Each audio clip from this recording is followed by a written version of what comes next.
Praise Lord. परमेश्वर के नाम की बड़ी महिमा हो। प्रभु यीशु मसीह के मधुर और मीठे नाम में एक बार फिर आप सभी भाई बहनों का स्वागत है। परमेश्वर आप सबको आशीष करे, अनुग्रह शांति से भरे। आइए हम दुआ करते हैं।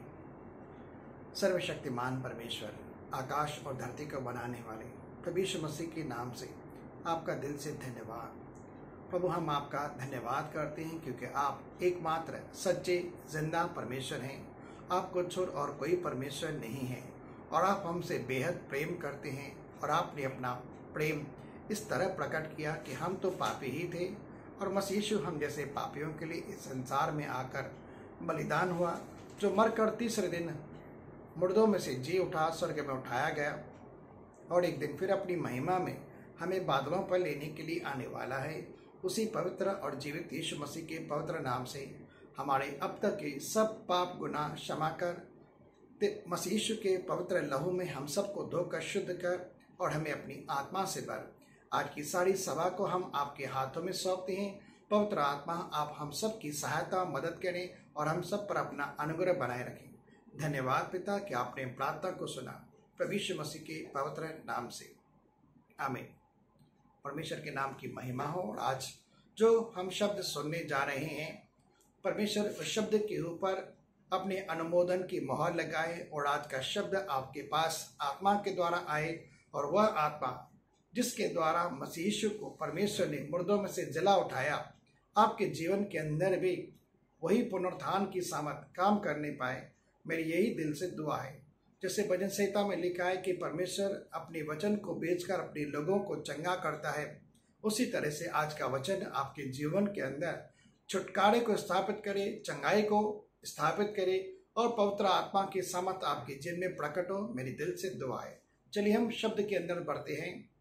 मरकुस की पुस्तक 2 अध्याय, वहां पर 1 से हम पढ़ते हैं, जहां पर एक मिसाल लिखा हुआ है।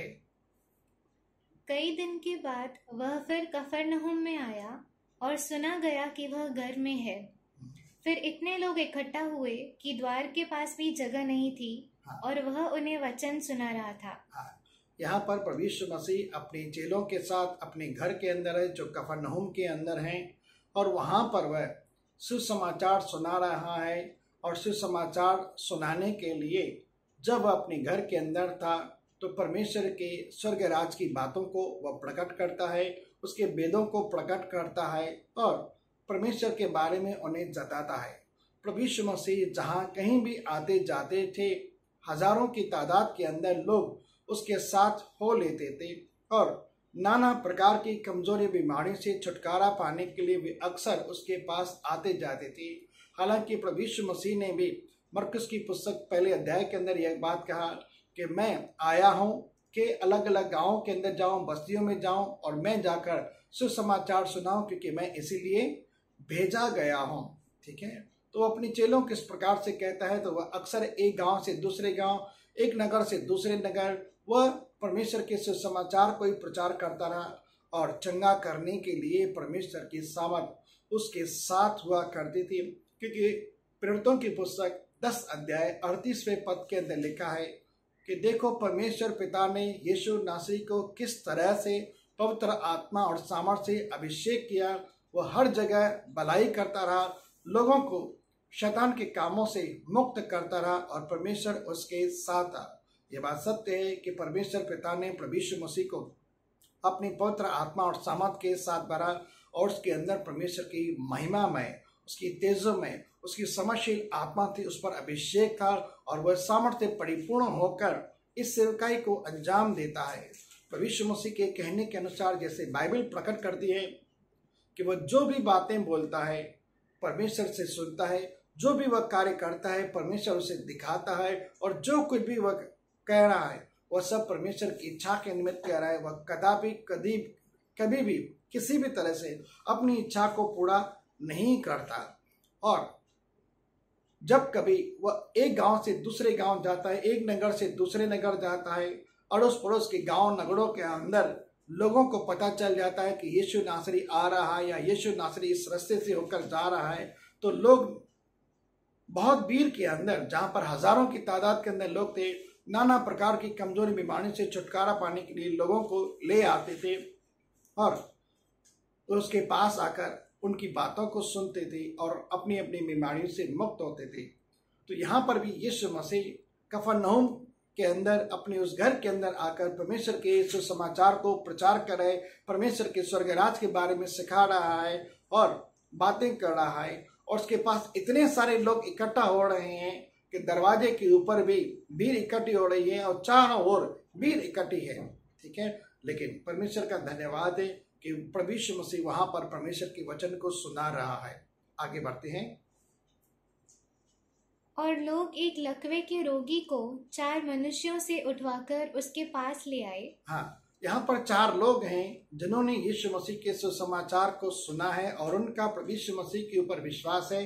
मैं ये विश्वास नहीं कह रहा हूँ कि वह परमेश्वर का पुत्र है या यह मसीह है, लेकिन उनका यह विश्वास था कि यीशु मसीह पर परमेश्वर की असीम कृपा है और उसके द्वारा लोग नाना प्रकार की कमजोरी बीमारी से मुक्त होते हैं। और सिर्फ यही विश्वास कि यह लकवा ग्रस्त इंसान जिसे कोई ठीक नहीं कर सकता, प्रभु यीशु मसीह ने अगर उसे छुआ या प्रभु यीशु मसीह ने उसे कुछ कहा तो डेफिनेटली ये चंगा हो जाएगा।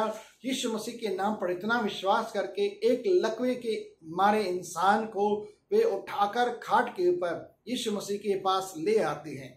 फिर से पढ़ते हैं शब्द को। और लोग एक लकवे के रोगी को 4 मनुष्यों से उठवाकर उसके पास ले आए। उसके पास ले आए। ठीक है, आगे बढ़ते हैं। परंतु जब वे भीड़ के कारण उसके निकट न पहुंच सके तो उन्होंने उस छत को जिसके नीचे वह था खोल दिया। हाँ, यहाँ पर एक देखने वाली बात है, चारों ओर से जिस घर के अंदर प्रभु यीशु मसीह है, चारों ओर बहुत सारे लोग जमा हैं। ठीक है, लेकिन अब ये लकवाग्रस्त इंसान जिसे 4 लोगों ने कंधे के ऊपर उठाया है, उसे वे डायरेक्ट यीशु मसीह के पास नहीं ले जा सकते हैं क्योंकि दरवाजे के ऊपर भीड़ है। तब इनके मन के अंदर एक बात आती है और ये उस घर की छत के ऊपर चढ़ जाते हैं। ठीक है, यीशु मसीह के सामने उस इंसान को लाने के लिए, इनकी जफाकशी के लिए, इनकी हिम्मत के लिए मैं दाद देता हूँ और इनके अटल विश्वास के लिए भी मैं परमेश्वर का धन्यवाद देता हूँ कि उस लकवे के इंसान को खाट के ऊपर उठाकर, जो लकवाग्रस्त है, जो चल फिर नहीं सकता। हालांकि ये बात सत्य है, लकवे की बीमारी एक ऐसी बीमारी है जिसके अंदर इंसान के हाथ काम नहीं करते, टांग काम नहीं करती, उंगलियां और पैर की उंगलियां भी काम नहीं करती, कभी कभी जुबान टेढ़ी हो जाती है और इंसान बैसाखी के सहारे चलता है। और ये बहुत ही भयंकर बीमारी है। ठीक है, जिसके कारण इंसान खाट के ऊपर आ जाता है, बिस्तर पर आ जाता है और वह खुद अपने कार्य नहीं कर पाता। लेकिन ये बीमारी इतनी बुरी है कि दूसरों से सेवा लेनी पड़ती है। ठीक है, तो यह इंसान जो खुद चल नहीं पा रहा है, जिसकी टांग भी रुकी हुई है, जिसके एक बाह भी रुकी हुई है, उसे एक खाट के ऊपर उठाकर एक छत के ऊपर चल रहे हैं। मैं परमेश्वर का धन्यवाद करता हूँ, यहाँ पर इन्होंने अपनी हिम्मत नहीं तोड़ी, यहाँ पर वे निराश नहीं हुए कि हम इस भीड़ के अंदर जहाँ पर इतने सारे लोग हैं, यीशु मसीह के पास इस इंसान को कैसे ले जाएंगे। लेकिन उन्होंने खुद अपनी समझ बुद्धि के द्वारा रास्ता बनाया और उसे उसी घर के ऊपर ले गए, छत के ऊपर, जहाँ पर प्रभु यीशु मसीह प्रचार किया था, उस जगह को जान पाए और वहाँ पर क्या करें। आगे बढ़ते हैं। उन्होंने उस छत को जिसके नीचे वह था खोल दिया। वहां पर छत को खोल दिया। ठीक है, नॉर्मली से वहां पर जो छत होती थी, खपड़ेल की हुआ करती थी, उस छत को उन्होंने क्या कर दिया, हटाया। परंतु एक कहने वाली बात जिसके अंदर मुझे ताज्जुब लगता है, प्रभु यीशु मसीह अपने घर के अंदर है, वह परमेश्वर के वचन को सुना रहे हैं और लोग जो हैं बड़े ही लवलीन होकर, मुग्ध होकर, लगन के साथ, बड़ी ही शांति के साथ, बड़े ही डिसिप्लिन के साथ प्रभु यीशु मसीह की वाणी सुन रहे हैं। अब यहाँ पर एक और चीज आ जाती है, जब लोग छत के ऊपर ले आए, क्या डेफिनेटली वहां पर आवाज नहीं हुआ होगा? जब वे लोग वहां पर छत के ऊपर से वो खपड़ेल हटा रहे हैं, छत के ऊपर चढ़ के, क्या लोगों का ध्यान नहीं गया होगा?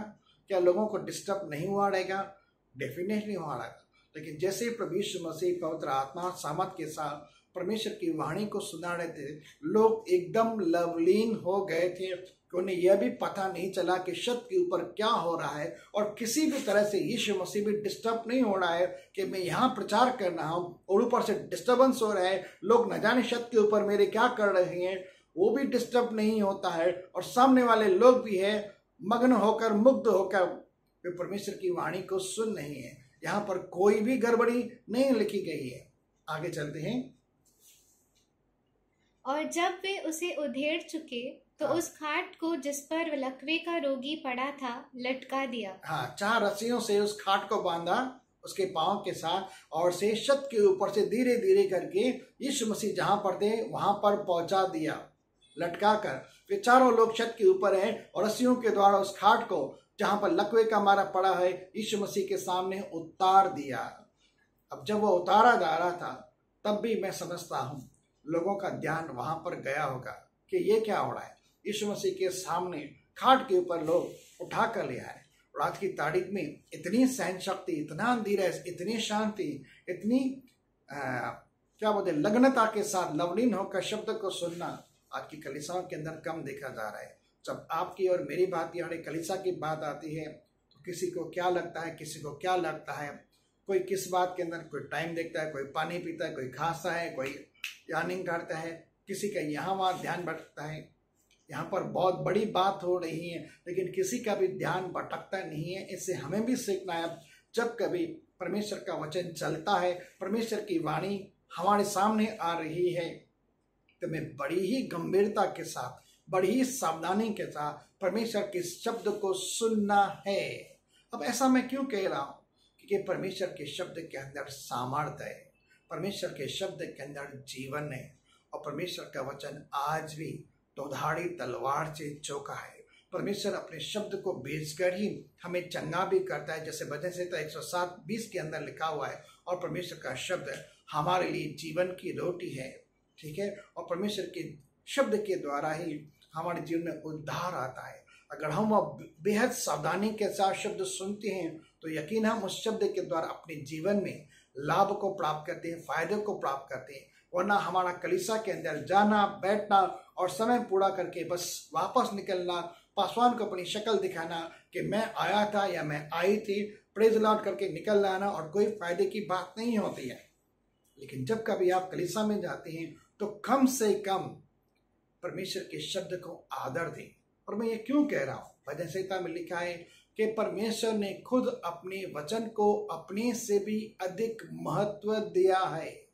जो परमेश्वर खुद अपने वचन को अधिक मान्यता देता है, जिसका वह आदर करता है, जिसे वह ऊंचा उठाता है, अपने से भी ऊंचा, तो आपको और मुझको परमेश्वर के वचन का कितना आदर करना चाहिए, कितनी इज्जत करनी चाहिए और कितनी सावधानी के साथ उस शब्द को लेना है। सुने हुए शब्द के द्वारा हमारे जीवन में लाभ आता है, ठीक है, और सुने हुए शब्द के द्वारा ही हमारे जीवन में छुटकारा आता है। अब ये सारे लोग परमेश्वर की बातों को सुन रहे हैं लेकिन कोई डिस्टर्ब नहीं है, यीशु मसीह भी डिस्टर्ब नहीं है, लेकिन ये बड़ी लगन के साथ उस लकवे के इंसान को चंगा करने के लिए, उसके जीवन में छुटकारा आने के लिए उसे लटका कर उसके सामने ला रहे हैं। आगे बढ़ते हैं कहानी में। यीशु ने उनका विश्वास देखकर उस लकवे के रोगी से कहा। सारी बाइबल एक शब्द के ऊपर केंद्रित है कि जैसा तेरा विश्वास वैसा तेरे लिए हो। यीशु मसीह ने किन के विश्वास को देखा? उस लकवे के लकवाग्रस्त इंसान को देखा, रोगी इंसान को देखा? नहीं, उसका तो विश्वास था ही नहीं। उसने तो सुसमाचार सुना ही नहीं था, उसे तो पता भी नहीं था कि मैं किसके पास जा रहा हूँ, क्यों जा रहा हूँ। उसे शायद लगा होगा कि लोग मुझे उठाकर ले जा रहे हैं मेरा इलाज करने के लिए डॉक्टर के पास। हालांकि ये बात सत्य है कि यीशु मसीह डॉक्टरों का डॉक्टर है, ठीक है, और बीमारों को ही यीशु मसीह की आवश्यकता है। और यीशु मसीह के ऊपर भी पवित्र आत्मा का अभिषेक ऐसा ही था कि वह बीमारों को चंगा करता है, ठीक है, नाना प्रकार की कमजोरियों और बीमारियों से वह लोगों को मुक्त करता है, ठीक है। तो यीशु मसीह ने उनके विश्वास को देखा, उस लकवे के रोगी से कहा, उस लकवे के रोगी से कहा, हे पुत्र, हे पुत्र, तेरे पाप क्षमा हुए, तेरे पाप क्षमा हुए। आज ये शब्द आप अपनी आत्मा में इस शब्द को सुनते हुए देखना। और ये शब्द सत्य में कह रहा हूँ, मेरी ओर से नहीं है, ये बाइबल के अंदर लिखा हुआ है, पवित्र आत्मा से भरा हुआ मैं आपके सामने इस शब्द को भेज रहा हूँ। इस शब्द को आप अपने जीवन में ले सकते हैं। और वहां पर प्रभु यीशु मसीह आपसे कह रहा है अपनी आत्मा के द्वारा, अपने शब्द के द्वारा कि हे पुत्र, तेरे पाप क्षमा हुए। और मैं नहीं जानता इस समय आपके जीवन के अंदर क्या पाप है, आपके जीवन के अंदर क्या गलती, गुनाह है, क्या अपराध है, लेकिन यीशु मसीह उस पाप को जानते हैं, क्योंकि यही वह जर है, वही जर है, यही रूट कॉज है जिसके कारण उस लकवाग्रस्त इंसान के अंदर लकवे की भयंकर बीमारी थी, लेकिन जैसे इस पेड़ को जड़ समेत उखाड़ा जाता है तो बीमारी ऑटोमेटिकली दूर हो जाती है। जब जड़ से पेड़ को उखाड़ा जाता है तो वह फिर कभी पनपने नहीं पाता, लेकिन जो जड़ से उखाड़ा जाता है वह हमेशा के लिए दूर हो जाता है। कभी कभी इंसान के जिन में कैंसर की बीमारी आती है, और कैंसर की बीमारी इस तरह आती है तो उसके शरीर के अंदर कभी कभी फैलने लगती है, एक ट्यूमर के समान बनने लगती है। तो डॉक्टर जो लोग होते हैं वो समझ जाते हैं कि इस बीमारी को कैसे, तो उसे ऑपरेट करते हैं। और उसकी ऑपरेशन करने के लिए जब ऑपरेशन थिएटर में लेते तो चीरफाड़ करते हैं, तो वहाँ पर जो ट्यूमर है या कैंसर है उसके पूरे पार्ट को निकाल देते हैं, और अड़ोस पड़ोस के अंदर भी जहाँ जहाँ पर वो फैला है उसे जड़ समेत उखाड़ देते हैं, ठीक है, ताकि ये बीमारी फिर पनपने न पाए। लेकिन कभी कभार कुछ गड़बड़ हो सकती है, ठीक है, वो मनुष्य है, लेकिन यीशु मसीह मनुष्य नहीं है। यीशु मसीह आज जीवित परमेश्वर है, वह मुर्दा परमेश्वर नहीं, वह आज भी जिंदा है, और वही है जिसके द्वारा उद्धार है। जैसे कि प्रवृत्तों की पुस्तक 4 अध्याय के 12वें वचन में लिखा है, किसी और के द्वारा उद्धार नहीं है, क्योंकि हमें एक ही नाम दिया गया है स्वर्ग और पृथ्वी के बीच, प्रभु यीशु मसीह, जिसके द्वारा पापों की क्षमा है और उद्धार है। ये बात सत्य है, किसी और के द्वारा पापों की क्षमा नहीं है, लेकिन सिर्फ प्रभु यीशु मसीह के नाम में ही पापों की क्षमा है। और जब तक वह हमारे पाप माफ नहीं करता, हमारे पाप नहीं मिट सकते। हो सकता है हमारे जीवन में कोई पाप हो, कोई अपराध हो, कोई गुनाह हो, जिसके कारण हमारे जीवन के अंदर यह बीमारी है, किसी भी प्रकार की बीमारी हो सकती है, शारीरिक बीमारी हो सकती है, मानसिक बीमारी हो सकती है, या स्पिरिचुअल ड्राइनेस भी हो सकती है। जहां पाप है वहां पर बंधन है, और जहां पाप है वहां पर बीमारी हो सकती है, ठीक है। मैं जरूरी ये नहीं कहता कि बीमारी, लेकिन कुछ लोगों के जिन में और कुछ भी हो सकता है, पाप के कारण कुछ रुकावट हो सकती है, लेकिन यीशु मसीह हर तरह की बीमारी का इलाज करने में सक्षम एक वैद्य है, ठीक है। और वह खुद कहता है, भले चंगे लोगों को वैद्य की आवश्यकता नहीं, लेकिन बीमारों को अवश्य है। मैं धर्मियों को बुलाने नहीं आया, लेकिन मैं पापियों को बुलाने के लिए आया। क्यों? ताकि वे मन फिराएं, वे पश्चाताप करें, अपने पापों से फिरें, और मैं उन्हें चंगा कर दूं। यशायाह की पुस्तक में ऐसा लिखा है, ठीक है, जो मत्ती की पुस्तक में भी लिखा गया है। यीशु मसीह से कह रहा है, हे पुत्र, तेरे पाप क्षमा हुए।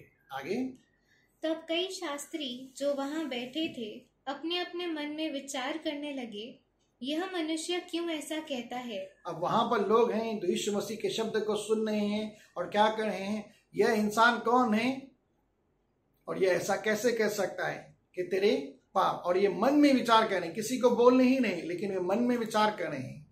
इंसान कुछ बोले तो सामने वाले इंसान को समझ में आ जाए, ठीक है, लेकिन वे अपने मन में विचार कर रहे थे कि यह कौन है जो ऐसा बोल रहा है कि हे पुत्र, तेरे पाप क्षमा हुए। परमेश्वर को छोड़ किसी और को धरती पर पाप क्षमा करने का अधिकार नहीं। इनडायरेक्ट में यीशु मसीह जैसे परमेश्वर की निंदा कर रहे हैं, ऐसा विचार वहां के कुछ शास्त्रियों के मन के अंदर चल रहा था। आगे, यह मनुष्य क्यों ऐसा कहता है, यह तो परमेश्वर की निंदा करता है। हाँ, परमेश्वर को छोड़ और कौन पाप क्षमा कर सकता है। देखिए यहाँ पर एक पॉइंट है, परमेश्वर को छोड़कर और कोई भी हमारे पाप माफ नहीं कर सकता। तो ये क्या हो सकता है, आप क्या समझते हैं, ये कौन हो सकता है? प्रभु यीशु मसीह। प्रभु यीशु मसीह खुद परमेश्वर का शाश्वत पुत्र है। सृष्टि की रचना से पहले भी वह पिता के साथ था, और सृष्टि प्रकाशित वाक्य की पुस्तक के अंदर जैसे लिखा है कि धरती आकाश को नाश किया जाएगा, आकाश के गणों को नाश किया जाएगा, तो भी परमेश्वर प्रभु यीशु मसीह सदा साथ रहेंगे। वो आज भी साथ हैं स्वर्ग के अंदर, वो कभी अलग नहीं हुए। थोड़ी देर के लिए परमेश्वर पिता और प्रभु यीशु मसीह अलग हुए थे। कब? जब यीशु मसीह क्रूस पर चढ़ाया गया था। पूरी मानव जाति के, पूरे संसार के पापों को जब उसने अपने ऊपर उठाया, क्रूस पर चढ़ा था, तब उसने यह अनुभव किया था कि परमेश्वर पिता ने उसे छोड़ दिया है, क्योंकि उसने दुनिया के पाप को उठाया है। उसी तरह से जब हमारे जीवन के अंदर पाप होता है, हम परमेश्वर की महिमा से वंचित हो जाते हैं और परमेश्वर हमें जैसे छोड़ देता है। जिस तरह से आदम और हवा ने पाप किया, उसे अदन की वाटिका से दूर किया गया, और यही शब्द लिखा है, सब ने पाप किया इसलिए परमेश्वर की महिमा से वंचित हो गए, यानी परमेश्वर से रहित हो गए। और यही इंसान के लिए सबसे दुखदाई बात है। एक प्रकार से जैसे मौत है, आत्मिक मौत के बारे में मैं कह रहा हूँ। परमेश्वर से अलग हो जाना, पाप के कारण परमेश्वर से बिछड़ना, यह एक अपने आप में एक आत्मिक मौत है। इंसान जीता तो है, खाता है, पीता है, सोता है, कमाता है, कार्य करता है, लिखता है, पढ़ता है, समझता है, सब कुछ करता है, लेकिन जिसके अंदर परमेश्वर की आत्मा नहीं है वह शरीर से जन्मा हुआ इंसान है। वह आत्मिक तौर पर जैसे मरा हुआ है। जब परमेश्वर अपनी आत्मा के द्वारा, जब हम प्रभु यीशु मसीह के नाम पर विश्वास करते हैं, हमारे जीवन में आता है, तो हम उसी महिमा से बढ़ जाते हैं, फिर हम संपूर्ण बन जाते हैं। क्योंकि जैसे पिता, पुत्र, पवित्र आत्मा त्रिएक परमेश्वर है, अपने आप में तीन होने के बावजूद भी एक है और एक होने के बावजूद भी तीन है, उसी तरह से इंसान भी त्रिभागी इंसान है। जैसे कि पहला थिस्सलुनीके 5:23 वचन के अंदर लिखा है, शरीर, प्राण और आत्मा, इंसान तीन भागों के अंदर है। लेकिन जब पाप है तो पवित्र आत्मा नहीं है और इंसान आत्मिक रीति से मरा है। लेकिन जब इंसान प्रभु यीशु मसीह के नाम पर विश्वास करता है, अपने पापों से मन पड़ाता है, उसे अपना व्यक्तिगत प्रभु और परमेश्वर करके स्वीकार करता है, तो परमेश्वर की आत्मा नए जन्मे हुए जल के स्नान के द्वारा उसके जीवन के अंदर निवास करने के लिए आती है और इंसान अपने आप में परमेश्वर का मंदिर बन जाता है और पवित्र आत्मा उस मंदिर के अंदर आकर निवास करती है। तब वह आत्मा के द्वारा जन्म लेता है। ठीक है, इसे कहते हैं सुसमाचार के परमेश्वर हमारे अंदर और हम परमेश्वर के अंदर। ठीक है, और हम क्या हो जाते हैं, हम एक हो जाते हैं। जैसे प्रभु यीशु मसीह ने कहा, मैं पिता में हूं, पिता मुझ में है और हम दोनों एक हैं। तब वह इंसान परमेश्वर के साथ एक हो जाता है। प्रभु यीशु मसीह के लहू के द्वारा परमेश्वर के साथ मेल मिलाप हो जाता है। हे पुत्र, तेरे पाप क्षमा हुए। जब लोगों ने मन में विचार किया, प्रभु यीशु मसीह उनके विचारों को भी पढ़ लेता है, उन्हें समझता है, क्योंकि उसके ऊपर परमेश्वर की आत्मा है और यह जो है प्रभु है, परमेश्वर है, मन के विचारों को भी पढ़ता है। और परमेश्वर का कौन है जो किसी के मन के विचारों को पकड़ सके या जान सके, पढ़ सके? डेफिनेटली उसके ऊपर परमेश्वर की आत्मा है। और परमेश्वर सर्वज्ञानी है, सर्वव्यापी है, सर्वशक्तिमान है, सर्वबुद्धिमान है, सब बातों को जानते हैं। आपके मन में भी क्या विचार आ रहे हैं, आज कल क्या होंगे, वो सब जानता है। ठीक है, वो उसे पढ़ सकता है, क्योंकि परमेश्वर मन के अभिप्राय को भी जानता है, उसे प्रकट कर सकता है, क्योंकि हमारा परमेश्वर हमारे मन से भी बड़ा है, ऐसा बाइबल लिखा है। वह शास्त्रियों के मन की बातों को पढ़ लेता है कि लोग ऐसा ऐसा विचार कर रहे हैं और ये विचार अपने आप में क्या है, सही नहीं है, ये विचार बुरा विचार है।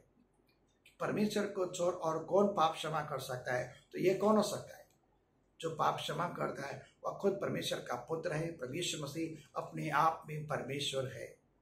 आमीन। और मैं इस बात की गवाही देता हूँ कि यीशु मसीह आज की तारीख में सच्चा और जिंदा परमेश्वर है। आगे, यीशु ने तुरंत अपनी आत्मा में जान लिया कि वे अपने अपने मन से ऐसा विचार कर रहे हैं और उनसे कहा, तुम अपने अपने मन में यह विचार क्यों कर रहे हो? सहज क्या है, आसान क्या है? क्या लकवे के रोगी से यह कहना कि तेरे पाप क्षमा हुए, या यह कहना कि उठ अपनी खाट उठाकर चल फिर? दोनों बातों में सहज क्या है, आसान क्या है? तेरे पाप माफ हुए। यीशु मसीह वहां पर जड़ से उसका इलाज कर रहा है। उस कैंसर की जैसे बीमारी को दूर कर रहा है, उस लकवे की बीमारी को दूर कर रहा है। अगर पाप बना रहता तो वो बीमारी कभी भी दूर नहीं हटती, लेकिन पाप बना रहता तो वहां पर फिर से बीमारी को पनपने का फिर भी अधिकार बन सकता था। लेकिन जैसे ही प्रभु यीशु मसीह उसे कह रहा है, हे पुत्र तेरे पाप क्षमा हुए, वहां पर कुछ हो रहा है। क्या हो रहा है? जब कभी परमेश्वर शब्द बोलता है, परमेश्वर का शब्द कभी भी व्यर्थ लौट कर नहीं आता और परमेश्वर का शब्द प्रभाव रहित नहीं है। जब कभी परमेश्वर कुछ बोलता है, उसके बोले के शब्द के द्वारा उसकी असीम सामर्थ प्रकट होती है। भजन संहिता 29 के अंदर लिखा गया है, परमेश्वर के शब्द में इतनी सामर्थ है कि पहाड़ भी हिल जाते हैं। पहाड़ों के ऊपर जो हिरनियां होती हैं उनके घर भी गिर जाते हैं। वहां पर जो देवदार होते हैं, लंबे लंबे बड़े बड़े वृक्ष होते हैं, वे भी क्या हो जाते हैं, सिध जाते हैं, टूट जाते हैं, गिर जाते हैं, हिल जाते हैं। जंगल भी हिल जाते हैं, क्योंकि परमेश्वर की वाणी अति सामर्थी वाणी है। उसके शब्द के आगे कोई नहीं। जब प्रकाशित वाक्य की पुस्तक के प्रथम अध्याय के अंदर यूहन्ना प्रभु यीशु मसीह की आवाज को देख रहा था, तो वह कहता है उसकी आवाज इतनी सामर्थ्य है जैसे हजारों नदियां एक साथ बह रही हैं, और उनका जो आवाज आ रहा है बहुत गर्जन के समान है। तो परमेश्वर की आवाज जैसे बिजली कड़कती है उसके समान है। ठीक है, परंतु जिससे तुम जान लो कि मनुष्य के पुत्र को पृथ्वी पर पाप क्षमा करने का भी इस बात को अधिकार आप है। जान लो कि धरती के ऊपर मनुष्य के पुत्र यानी प्रभु यीशु मसीह को जो परमेश्वर का पुत्र है, धरती पर पाप माफ करने का अधिकार है। इस धरती के ऊपर बहुत सारे नाम हैं, लेकिन किसी भी नाम को यह अधिकार नहीं कि किसके पापों को माफ करे। क्यों?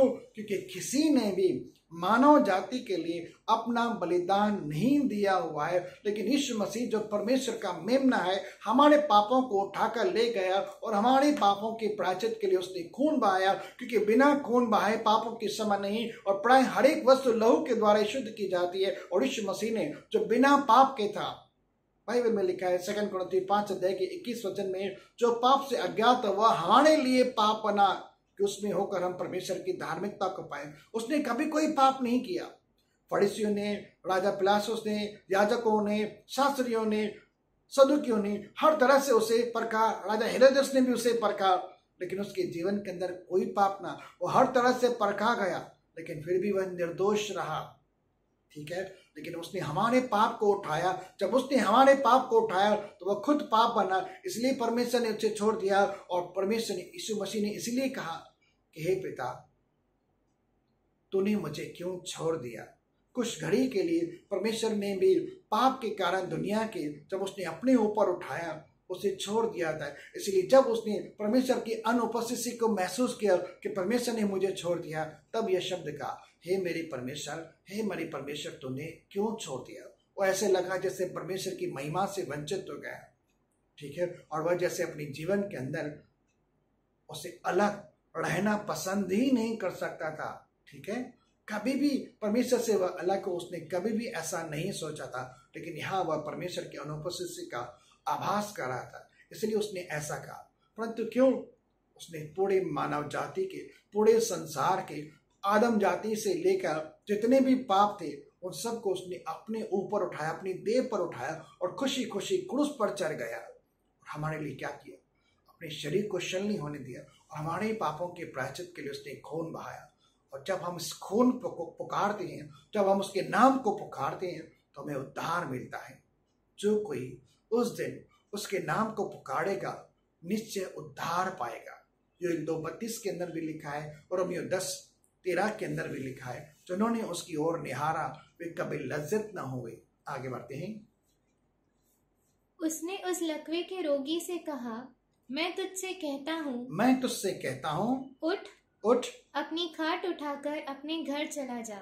अपनी खाट उठाकर अपने घर पे चला जा। ये शब्द आज मैं आपके सामने इसलिए रख रहा हूँ क्योंकि यह मेरी इच्छा नहीं, लेकिन इस शब्द को आज ले सकते हैं। मैं खास उन लोगों के लिए कह रहा हूँ जो लोग किसी प्रकार की बीमारी के कारण, किसी प्रकार की कमजोरी के कारण बिस्तरों पर हैं, उठ बैठ नहीं सकते हैं। मैं दिल से दुआ करता हूँ कि इसी समय इस शब्द को आप विश्वास के द्वारा लें। ठीक है, बिना विश्वास के तो कुछ भी नहीं। यीशु मसीह ने उन लोगों को, जो 4 लोग उठा कर ले आए थे, उनके विश्वास को देखकर इससे कहा कि हे पुत्र, तेरे पाप माफ हुए। अब ये दूसरा शब्द कह रहा है कि हे पुत्र, उठ, अपनी खाट उठा और अपने घर चला जा। दूसरा शब्द कहता है, अब परमेश्वर आपको भी कह रहा है, पुत्र उठ, तेरे पाप क्षमा हुए, अपनी खाट उठा और अपने घर चला जा। मैं समझता हूँ आप अपने घर के अंदर तो होंगे, क्योंकि मेरा मैसेज आपके सामने, आपके घर के अंदर ही आ रहा है। लेकिन आपके जीवन के अंदर कोई कमजोरी है तो प्रभु यीशु मसीह आपकी कमजोरी को अपने ऊपर उठा रहा है, आपकी बीमारी को अपने ऊपर उठा रहा है। यदि कोई मोहताजी है तो वह भी अपने ऊपर उठा रहा है। यदि कोई पाप और श्राप है तो जड़ समेत आपके जीवन से उस पाप और श्राप को खुद अपने ऊपर उठाकर आपको पाप और श्राप के बंधन से मुक्त करता है, आपको कमजोरी बीमारी से मुक्त करता है। और वह श्रीमा शब्द आपके सामने दो रहता है, वह कहता है उठ। अगर आप विश्वास करते हैं शब्द पर, तो बाइबल में लिखा है याकूब की पुस्तक जो 26 के अंदर के, जैसे देह बिना आत्मा के मरी हुई है, वैसे ही विश्वास भी यदि कर्म सहित न हो तो अपने आप में मरा हुआ है। समझ रहे हैं? अगर आज इस शब्द को परमेश्वर के द्वारा अपने जीवन में विश्वास के द्वारा ग्रहण कर रहे हैं तो परमेश्वर की असीम सामर्थ आज आपके जीवन के अंदर आ रही है। और परमेश्वर मसीह खुद कह रहा है आपको उठ, अपनी खाट उठा और चलता बन। इसका मतलब जो आप नहीं कर पा रहे हैं, जो बीमारी आपको रोके हुए, जो कमजोरी आपको रोके हुए, जिसके कारण आप मोहताज है, परमेश्वर आपको सामर्थ्य दे रहा है। पवित्र आत्मा के द्वारा आपको सामर्थ्य दे रहा है, क्योंकि जब पवित्र आत्मा आता है, प्रेरितों की पुस्तक 1:8 के अनुसार वह लिखा है सामर्थ आती है। और इस समय आप परमेश्वर की सामर्थ को अपने जीवन में ले सकते हैं, क्योंकि परमेश्वर वचन भेजकर अपने लोगों को चंगा करता है। सबसे पहले तो आपके वह पाप माफ करता है, यानी जड़ समेत उखाड़ता है, और दूसरी सर से वह कहता है उठ। इसका मतलब उठने के लिए आपको ताकत भी दे रहा है, आपको सामर्थ भी देता है। बस आप विश्वास के साथ इस शब्द को ग्रहण करें और यीशु मसीह के नाम से उठकर खड़े हो जाएं, चलने फिरने लगे और परमेश्वर का धन्यवाद कीजिए। यही तो असली विश्वास है, यही तो सच्चा विश्वास है। अगर हम विश्वास करते हैं तो विश्वास करने वालों के लिए कुछ भी नामुमकिन नहीं है, तो आपके लिए भी कोई बात नामुमकिन नहीं है। अगर आप विश्वास करते हैं मत्ती 8:17 के निमित्त कि परमेश्वर मसीह ने आपकी कमजोरी बीमारी को उठाया है, 2 कुरिन्थियों 5:21 के ऊपर वो आपके पाप के कारण वह पाप बना। यदि आप विश्वास करते हैं गलातियों 3:13 के अनुसार वो हमारे लिए शापित नहीं बना, लेकिन हमारे ही पापों के कारण क्रूस पर चढ़ा था, हमारी श्रापों के लिए वह क्रूस पर शापित बना था, हमारी पापों के लिए वह पाप बना था। इसका मतलब क्या है? वह आपको पाप मुक्त करता है, पापों को क्षमा करता है और आपको श्राप के बंधन से, व्यवस्था के श्राप से मोल लेकर आजाद करते हैं। हम उसके लहू में आजाद होते हैं। आप उसके लहू को पुकार सकते हैं जो धोकर आज भी सारे गुनाहों से शुद्ध करता है। यदि आप आज पश्चाताप करते हैं, यदि आप मन पड़ाते हैं और कहते हैं कि प्रभु मैं विश्वास करता हूं, तो आपके जीवन के अंदर परमेश्वर की असीम सामर्थ आ रही है। चाहे अगर आप बिस्तर पर ना भी हैं, लेकिन आज इस वाणी को सुन रहे हैं, या किसी प्रकार की कमजोरी है, किसी प्रकार की और बीमारी है, तो भी आप कह सकते हैं 1 पतरस 2:24 के अनुसार वहां पर जो लिखा गया है कि प्रभु यीशु मसीह के मार खाने और कोड़े खाने से हम चंगाई को पाते हैं। यशायाह 53:4-5 के में लिखा है कि उसी के मार खाने और कोड़े खाने से तुम चंगे हुए हो। इस शब्द को भी ले सकते हैं। अगर आप चंगे हुए हो तो चंगाई आपके जीवन के अंदर होनी चाहिए। अगर परमेश्वर ने आपकी बीमारियों को उठाया, आपकी कमजोरियों को उठाया, जड़ समेत पापों श्रापों को उठाया है, तो आप आजाद हैं। इसे कहते हैं विश्वास। विश्वास देखी वस्तुओं को नहीं देखना है या अनुभव करना है, लेकिन विश्वास अनदेखी चीजों को देखना है और यह जानना है कि मैं चंगा हूं। और इस विश्वास के साथ आप अपने जीवन के अंदर उन विश्वास के आधार कर्मों को भी ला सकते हैं कि अगर आप चंगे हैं तो उठ सकते हैं। अगर आप विश्वास करते हैं तो आप बीमारी से मुक्त हैं। अगर आप विश्वास करते हैं तो आपके लिए कुछ भी असंभव नहीं। आप चल सकते हैं, फिर सकते हैं, खा सकते हैं, पी सकते हैं और नाच सकते हैं, झूम सकते हैं।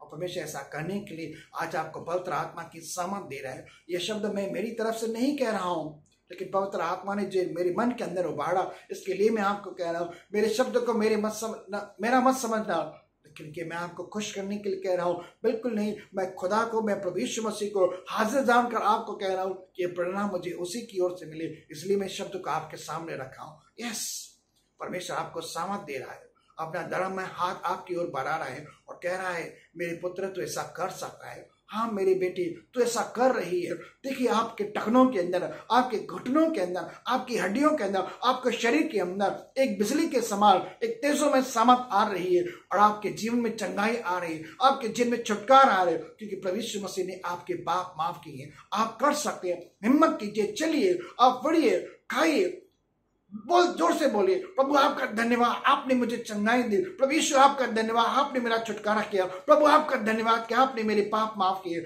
आप कर सकते हैं। आप ऐसा करने के लिए जज्बा बनाए, विश्वास कीजिए, आपके लिए कोई बात असंभव नहीं है। आगे बढ़ते हैं। वह उठा और तुरंत खाट उठाकर सबके सामने से निकलकर चला गया। इसका मतलब क्या हुआ? सिर्फ एक शब्द के द्वारा जब उसके जीवन में वह सामर्थ आई, वह चुप करके बैठा नहीं रहा, लेकिन वह उठा, खाट उठाई और चलता बना। और सभी लोग चकित हो गए। क्यों भाई? इसके जीवन के अंदर कुछ ऐसा था क्या? नहीं, इसने भी यीशु मसीह को सच्चा माना, उसके शब्द, उसकी सामर्थ को, उसके अधिकार को समझा और वो कहता है उस ये कह रहा है तो डेफिनेटली मैं कर सकता हूँ। प्रभु यीशु मसीह कह रहा है तो डेफिनेटली मैं कर सकता हूँ। और उसी समय अपने लकवे की बीमारी से मुक्त हो गया। उसने अपनी टांगे जमीन पर रखी और खड़ा हुआ, खाट को उठाया और वह चलता बना। दुनिया के लोग वहीं पर देखते रह गए। शब्द सुनने वाले शब्द सुनते रहे, लेकिन जिसने विश्वास के साथ परमेश्वर के शब्द को कबूल किया उसने नामुमकिन काम को मुमकिन कर दिखाया। आज आप भी उस नामुमकिन काम को मुमकिन कर सकते हैं अगर पवित्र मसीह पर विश्वास है। यदि आप मन से विश्वास करती हैं कि यीशु ही प्रभु और परमेश्वर है, आप संसार की सारी परिस्थितियों के ऊपर जय प्राप्त कर सकते हैं और करेंगे। क्योंकि जय किसकी है? जय उसी की है जो विश्वास करते हैं कि यीशु मसीह सच्चा परमेश्वर है। आमीन। आगे बढ़ते हैं। वह खाट उठाकर सबके सामने चलता बना। इस पर सब चकित हुए। सब लोग हैरत अंगेज हो गए, अरे ये क्या होगा, ये कौन सा मड़ाइकल हो गया। और परमेश्वर की बड़ाई करके वाह कहने वाह, लगे। परमेश्वर की बड़ाई करने लगी। लेकिन किसी को और कुछ फायदा हुआ नहीं, क्योंकि उन्होंने शब्द को विश्वास के साथ ग्रहण नहीं किया। वो सिर्फ मड़ाइकल देखने के लिए आए थे। काफी सारे लोग चर्च के अंदर आते हैं, सिर्फ मड़ाइकल देखने के लिए आते हैं। काफी सारे लोग आते हैं सिर्फ शब्द सुनने के लिए आते हैं। काफी सारे लोग आते हैं सिर्फ पासवान को शक्ल दिखाने आते हैं। काफी सारे लोग आते हैं सिर्फ फॉर्मेलिटी कहते हैं कि मुझे चर्च के अंदर जाना है, लेकिन फायदा नहीं होता। क्यों? क्योंकि वे विश्वास के साथ परमेश्वर के शब्द को कबूल नहीं करते, और विश्वास जैसे उनके जीवन में आता है उनके साथ वे उन बातों को कर्मों के अनुसार नहीं ले आते। अगर आप चंगे हैं तो आप चलिए फिरिए, फिर क्यों दवाई, क्यों दोली, क्यों गोली, क्यों डॉक्टर, क्यों चिकित्सा, क्यों वगैरह वगैरह टेस्ट रिपोर्ट। भाई आप चंगे हैं तो विश्वास कर लीजिए, चंगाई आपकी है, और चंगाई परमेश्वर आपको मुफ्त में देता है आपके विश्वास के अनुसार। आगे बढ़ते हैं। और परमेश्वर की बड़ाई करके कहने लगे, हमने ऐसा कभी नहीं देखा। आज तक हमने ऐसा कभी नहीं देखा। बिना दवाई, बिना गोली, बिना ऑपरेशन के ट्रीटमेंट आज तक हमने नहीं देखा। इसने कहा तेरे पुत्र पाप क्षमा हुए, उठ अपनी खाट उठा कर चला। और हमने एक मड़ाइकल देखा कि लकवा का ग्रस्त इंसान जो खाट के द्वारा आया था उठ कर चलता बना। तो मड़ाइकल कहाँ है? मड़ाइकल पब्लिक के बीच नहीं है, मड़ाइकल आपके अंदर है। लोग कहते हैं परमेश्वर का राजा वहां से आएगा, लोग कहते हैं परमेश्वर का राजा वहां से आएगा, कोई ऊपर देखता नहीं। लेकिन मैं आपको कहता हूं परमेश्वर के वचन का, परमेश्वर का राज है आपके अंदर है।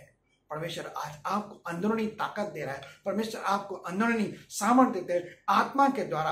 आपने अपने मन को बनाइए, अविश्वास मत कीजिए, संदेह मत कीजिए। लेकिन क्योंकि बाइबल में लिखा है संदेह करने वाला इंसान यह न समझे कि मुझे परमेश्वर की ओर से कुछ मिल सकता है। वह तो एक ऐसी लहर के समान है जो उठती और बैठती है। नहीं, संदेह को दूर कीजिए, अविश्वास को दूर कीजिए और कहिए कि प्रभु मैं विश्वास करता हूँ, मेरे अविश्वास का उपाय करे। मैं विश्वास करता हूँ, मेरे संदेह का उपाय करे। और प्रभु आप मुझे बल दे रहे हैं, जो मुझे बल दे रहा है मैं उसके अंदर सब कुछ कर पा रहा हूँ। प्रभु आप मुझे सामर्थ्य दे रहे हैं, मैं सब कुछ कर पा रहा हूँ।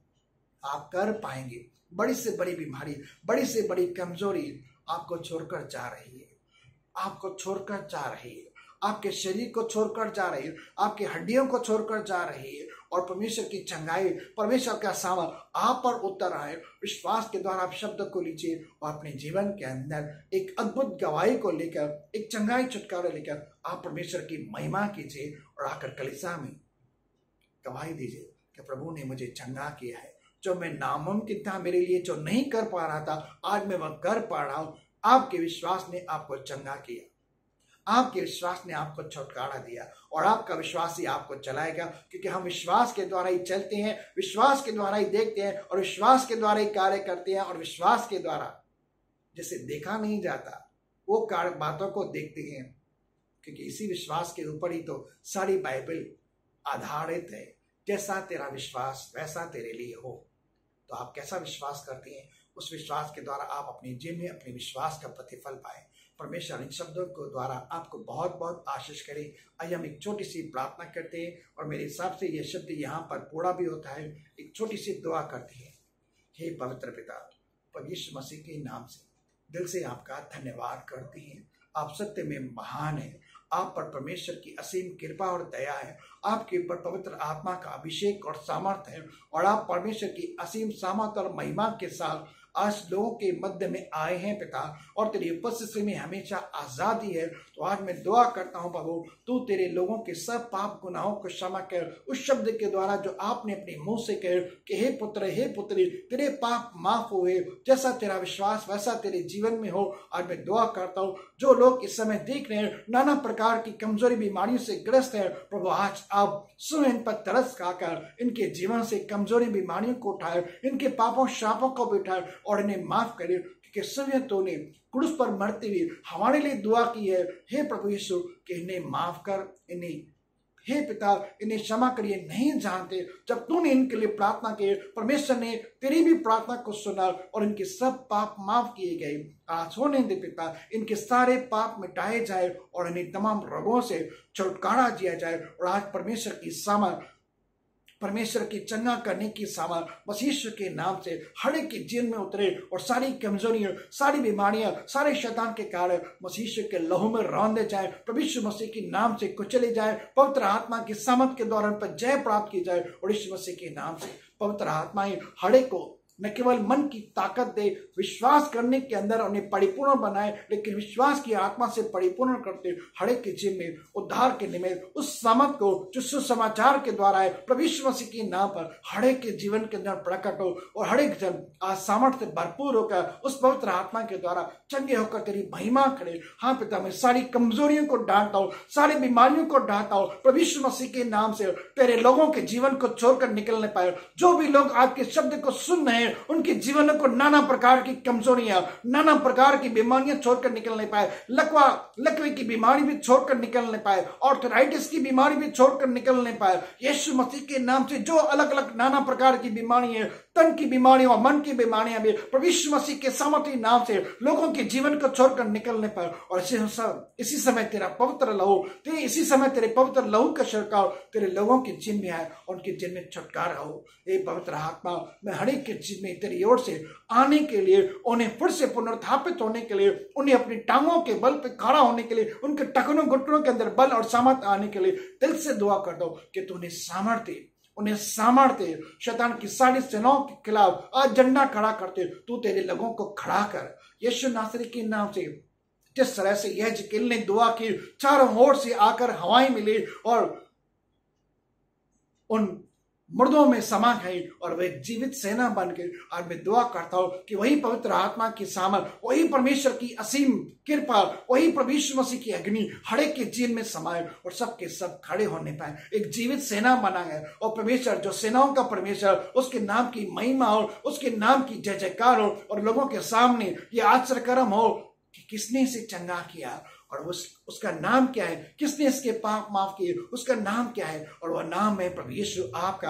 आपके नाम के द्वारा लोग चंगे होते हैं, न तो किसी की भक्ति के द्वारा, न किसी की प्रार्थना के द्वारा, लेकिन प्रभु यीशु चंगाई सिर्फ आपके द्वारा है, छुटकारा सिर्फ आपके द्वारा है। तू तेरे लोगों को छू ले प्रभु, तेरे छूने से सामर्थ बहती है और वह सामर्थ उनके जीवन में पाए और सबके सब चंगाई पाए, सबके सब छुटकारे को पाए और कोई बीमारी इनके शरीर में रहने न पाए, कोई भारीपन इनके शरीर में रुकने न पाए, न कोई कमजोरी इनके जीवन में रुकने पाए, लेकिन सारी कमजोरी बीमारी को मैं डांटता हूं, इनके शरीर को छोड़कर निकलने पाए, इनके मन को छोड़कर निकलने पाए, लेकिन पवित्र आत्मा जो महिमा का आत्मा है इन पर आकर ठहरे और इस सामर्थ्य पाए।